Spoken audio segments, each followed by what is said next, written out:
ಬಾಬಾ ವಾಂಗ ಹಲವಾರು ವಿಷಯಗಳ ಬಗ್ಗೆ ಆಗಾಗ ಭವಿಷ್ಯವಾಣಿಯನ್ನ ನುಡಿತಾ ಇರ್ತಾರೆ. ಇದೀಗ ಮತ್ತೆ ನಿಜವಾಯ್ತಾ ಬಾಬಾ ವಾಂಗ ಭವಿಷ್ಯವಾಣಿ ಅಂತ? ಇಡೀ ಜಗತ್ತಿಗೆ ಎದುರಾಗಿದೆ ಸರ್ವನಾಶದ ಆತಂಕ. ಇಷ್ಟಕ್ಕೆ ಕೊನೆಯಾದ್ರೆ ಸರಿ, ಇಲ್ಲದಿದ್ರೆ ಕಷ್ಟ. ಬಾಬಾ ವಾಂಗ ಅವರ ಹೇಳಿದ ಭವಿಷ್ಯವಾಣಿ ನಿಜವಾಯಿತು. 2026ರಲ್ಲಿ ದೊಡ್ಡ ಯುದ್ಧ ಶುರುವಾಗಲಿದೆ ಎಂದಿದ್ದಂತಹ ಬಾಬಾ, ಪ್ರಮುಖ ಮಹಾಶಕ್ತಿಗಳು ಆ ಯುದ್ಧದಲ್ಲಿ ಭಾಗಿಯಾಗುತ್ತವೆ.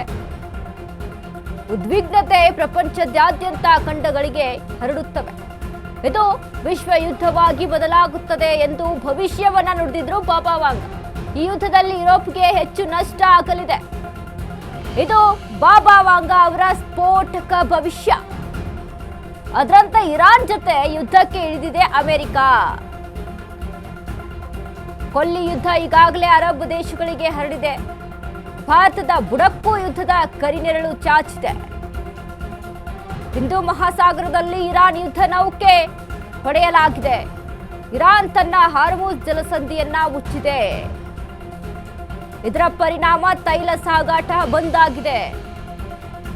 ಇಡೀ ಪ್ರಪಂಚದ ಆರ್ಥಿಕತೆಯ ಮೇಲೆ ಕರಿನೆರಳು ಆವರಿಸಿರುವಂಥದ್ದು. ಇದು ಕೇವಲ ಕಾಕತಾಳೀಯವೋ? ಮುಂದೆ ಕಾದಿದೆಯಾ ಮಾರಿ ಹಬ್ಬ? ಮೂರನೇ ಮಹಾಯುದ್ಧಕ್ಕೆ ಸದ್ಯದ ಬೆಳವಣಿಗೆ ನಾಂದಿ ಹಾಡುತ್ತಾ ಮತ್ತೆ ನಿಜವಾಯಿತು ಬಾಬಾ ವಾಂಗ ಭವಿಷ್ಯವಾಣಿ. 2026ರಲ್ಲಿ ದೊಡ್ಡ ಯುದ್ಧ ಶುರುವಾಗಲಿದೆ ಎಂಬಂತ ಬಾಬಾ ವಾಂಗ ಭವಿಷ್ಯ ನಿಜವಾಯ್ತಾ ಅಂತ ಅನಿಸ್ತಾ ಇದೆ.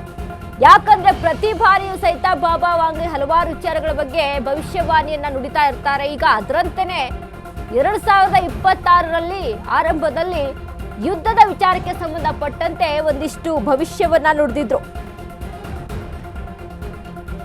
ಉದ್ವಿಗ್ನತೆ ಪ್ರಪಂಚದಾದ್ಯಂತ ಖಂಡಗಳಿಗೆ ಹರಡುತ್ತೆ ಅನ್ನುವಂತ ಒಂದಿಷ್ಟು ಮಾಹಿತಿಯನ್ನ ಕೊಟ್ಟಿದ್ರು. ಪ್ರಮುಖ ಮಹಾಶಕ್ತಿಗಳು ಆ ಯುದ್ಧದಲ್ಲಿ ಭಾಗಿಯಾಗುತ್ತವೆ ಅನ್ನುವಂತ ಹೇಳಿಕೆಯನ್ನ ಕೊಟ್ಟಿದ್ರು. ಬಟ್ ಇದೀಗ ಅದು ನಿಜವಾಯ್ತಾ ಅನ್ನೋದನ್ನ ಇಲ್ಲಿ ನಾವು ಗಮನಿಸಬೇಕಾಗುತ್ತೆ. ಯಾಕಂದ್ರೆ ನೋಡ್ತಾ ಇದ್ದೀವಿ, ಇಸ್ರೇಲ್, ಅಮೆರಿಕ ಮತ್ತು ಇರಾನ್ ಯುದ್ಧ ಮೂರನೆಯ ಮಹಾಯುದ್ಧ ಆಗ್ಬೋದು ಅನ್ನುವಂಥದ್ನ. ಯಾಕಂದ್ರೆ ಅಷ್ಟರ ಮಟ್ಟಿಗೆ ಯುದ್ಧ ಇಲ್ಲಿ ಸಾಗ್ತಾ ಇದೆ. ಮತ್ತೆ ನಿಜವಾಯಿತು ಭವಿಷ್ಯವಾಣಿ. ಬಾಬಾ ವಾಂಗ ಅವರು ಹೇಳಿದ ಭವಿಷ್ಯವಾಣಿ ನಿಜವಾಯಿತು. 2026ರಲ್ಲಿ ದೊಡ್ಡ ಯುದ್ಧ ಶುರುವಾಗಲಿದೆ ಎಂದಿದ್ದಂತ ಬಾಬಾ, ಪ್ರಮುಖ ಮಹಾಶಕ್ತಿಗಳು ಆ ಯುದ್ಧದಲ್ಲಿ ಭಾಗಿಯಾಗುತ್ತವೆ. ಉದ್ವಿಗ್ನತೆ ಪ್ರಪಂಚದಾದ್ಯಂತ ಖಂಡಗಳಿಗೆ ಹರಡುತ್ತದೆ. ಇದು ವಿಶ್ವ ಯುದ್ಧವಾಗಿ ಬದಲಾಗುತ್ತದೆ ಎಂದು ಭವಿಷ್ಯವನ್ನ ನುಡಿದಿದ್ರು ಬಾಬಾ ವಾಂಗ. ಈಗ ಈ ವಿಚಾರಕ್ಕೆ ಸಂಬಂಧಪಟ್ಟಂತೆ ನಿಜವಾಯ್ತಾ ಮೂರನೇ ಮಹಾಯುದ್ಧಕ್ಕೆ ಸದ್ಯದ ಬೆಳವಣಿಗೆ ನಾಂದಿ ಹಾಡ್ತಾ ಇದೆಯಾ ಅನ್ನುವಂತ ಪ್ರಶ್ನೆ ಮೂಡ್ತಾ ಇದೆ. ಯಾಕಂದ್ರೆ ಯಾರು ಸಹಿತ ಇಲ್ಲಿ ಬಗ್ತಾ ಇಲ್ಲ, ಕುಗ್ತಾ ಇಲ್ಲ. ಸತತವಾಗಿ ಯುದ್ಧ ನಡೀತಾನೆ ಇದೆ. ಎಷ್ಟು ಆರ್ಥಿಕವಾಗಿ ಕಷ್ಟ ಎದುರಾಗ್ತಾ ಇದೆ ಅಂತ ಅಂದ್ರೆ, ಒಂದು ಕಡೆ ಹಾರ್ಮುಜ್ನಲ್ಲಿ ತೈಲ ಘಟಕ ಬಂದ್ ಆಗಿದೆ. ಇದರಿಂದ ಆರ್ಥಿಕವಾಗಿ ಭಾರತಕ್ಕೂ ಕೂಡ ಇದರ ಒಂದು ನಷ್ಟ ಅನುಭವಿಸಬೇಕಾಗುತ್ತೆ. ಇನ್ನು ಹಲವಾರು ದೇಶಗಳಿಗೂ ಸಹಿತ ಅಲ್ಲಿ ನಷ್ಟ ಅನುಭವಿಸಬೇಕಾಗುತ್ತೆ. ಯಾಕಂದ್ರೆ ಆಲ್ಮೋಸ್ಟ್ 86% ತೈಲ ಅಲ್ಲಿಂದನೇ ಸಾಗಾಟ ಆಗಬೇಕು. ಸೊ ಇದನ್ನ ಗಮನಿಸ್ಕೊಂಡಾಗ, ಇನ್ನು ಮತ್ತೊಂದು ಕಡೆ ಯುದ್ಧದಿಂದ ಆರ್ಥಿಕ ನಷ್ಟ ಎಷ್ಟರ ಮಟ್ಟಿಗೆ ಆಗ್ತಾ ಇದೆ ಅಂತ ನಾವು ನೋಡಿದಾಗ, ಇದೀಗ ಇರಾನ್ ಆಗಿರ್ಬೋದು, ಇಸ್ರೇಲ್, ಅಮೆರಿಕ ಏನು ಯುದ್ಧಗಳನ್ನ ಮಾಡ್ತಾ ಇದ್ದಾವೆ, ಯುದ್ಧ ನಿಲ್ಲಿಸಿದ್ರು ಸಹಿತ ಈ ದೇಶಗಳು ಉದ್ಧಾರ ಆಗೋದಕ್ಕೆ, ಈ ದೇಶಗಳ ಮುಂದೆ ಬೆಳವಣಿಗೆ ಹೊಂದೋದಕ್ಕೆ ಇನ್ನೂ ಎಷ್ಟು ವರ್ಷಗಳು ಬೇಕಾಗುತ್ತೋ ಏನೋ, ಆ ರೀತಿಯಾದಂತ ಅಲ್ಲಿ ಯುದ್ಧಗಳು ನಡೀತಾ ಇದೆ. ಸೊ ಇದು ಮೂರನೆಯ ಮಹಾಯುದ್ಧ ಆಗೋದ್ರಲ್ಲಿ ಅನುಮಾನವೇ ಇಲ್ಲ ಅನ್ನುವಂತಹ ರೀತಿಯಲ್ಲಿ ನಡೀತಾ ಇರುವಂತದ್ದು. ಇದರ ಪರಿಣಾಮ ತೈಲ ಸಾಗಾಟ ಬಂದಾಗಿದೆ. ಒಂದ್ ಕಡೆ ಇಡೀ ಪ್ರಪಂಚದ ಆರ್ಥಿಕತೆಯ ಮೇಲೆ ಕರಿನೆರಳು ಆವರಿಸಿದೆ.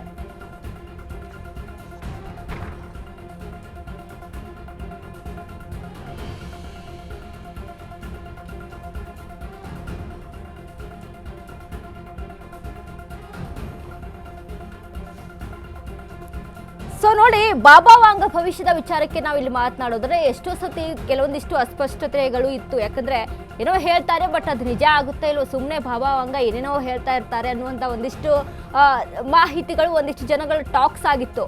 ಬಟ್ ಇದೀಗ ನೋಡಿ, ಈ ಯುದ್ಧದ ಬಗ್ಗೆ 2026ರಲ್ಲಿ ಒಂದು ಆರ್ಥಿಕ ಕಷ್ಟ ಬರುತ್ತೆ, ಪ್ರಪಂಚದಂತ ಒಂದು ಭಾರಿ ಹೊಡೆತ ಬೀಳುತ್ತೆ ಅನ್ನುವಂಥ ವಿಚಾರಕ್ಕೆ ಸಂಬಂಧಪಟ್ಟಂತೆ ಬಾಬಾ ವಾಂಗ ಹೇಳಿದಂತಹ ಮಾತು ಇದೀಗ ನಿಜ ಆಗಿದೆ ಅಕ್ಷರಶಃ.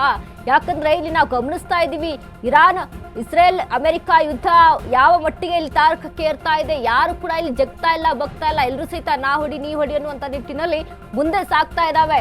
ಇದರಿಂದ ಇರಾನ್, ಇಸ್ರೇಲ್ ಮತ್ತು ಅಮೆರಿಕಾಗಷ್ಟೇ ನಷ್ಟ ಆಗುತ್ತಾ? ಇಲ್ಲ, ಯಾಕಂದ್ರೆ ಅಲ್ಲಿಂದ ಅದರ ಒಂದು ಅವಲಂಬಿತವಾದಂಥ ದೇಶಗಳು ಹಲವಾರಿದೆ. ನಮ್ಮ ಭಾರತ ಸಹಿತ ಅದ್ರ ಮೇಲೆ ಅವಲಂಬಿತವಾಗಿದೆ.